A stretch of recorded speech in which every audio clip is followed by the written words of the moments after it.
This is a model 1895 Nagant revolver, and it shoots 7.62 Nagant. Now I've loaded for that, and that shot fine. However, there is also available for these 32 caliber conversion cylinders. So you get this cylinder and you load 32 Smith & Wesson, which I have never done, so I want to do it. Now I've already got some casings. I did an earlier video on this with some issues that I ran into, but these things are primed, sized, flared, ready to go. And now I need to drop 2 grains of bullseye. Now, with all the technologically advanced gizmos I have at my disposal here at RELOADoc, I initially turned to 2 of my favorites, scoops, because 2 grains of bullseye is not very much powder.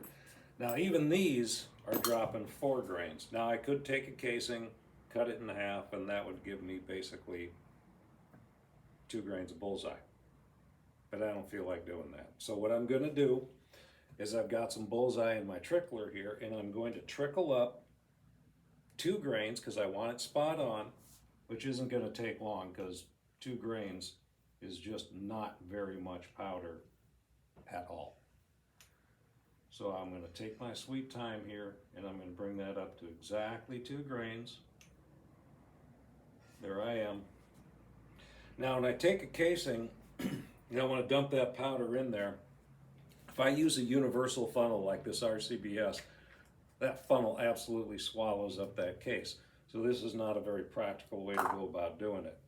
Saturn, however, these aluminum guys, this is a 30 cal, and that fits beautifully, and I've got room on the bottom there so I can hold it with my finger when I dump that in. Now, if you don't know what 2 grains of bullseye looks like in the pan, let me show you. That's not a whole lot of powder. So I dump that in. Now I'm going to take one of my projectiles. I've got 100 grain half jackets that we're loading into this. Now I've already got them flared, so I drop that right on there. Now I run this up into my seating die, and I've got it set for the depth I'm looking for, but I want better concentricity out of it, so I'm going to turn it 1/4 of a turn, and I'm going to run that up there again. Now, I've still got a little bit of flare left in there, and I need to take that out.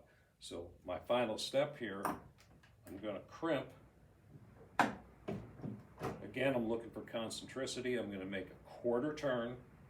I'm going to run that up in there again. Now, I want to check this. I don't happen to have a case gauge for me to check this on. However, I do have a case gauge. It's called the cylinder it's going to be going in. So I drop that in, it drops right in, flip it over, drops right out. Beautiful. That's exactly what I'm looking for. Now I just need to repeat to my heart's content. Happy trails.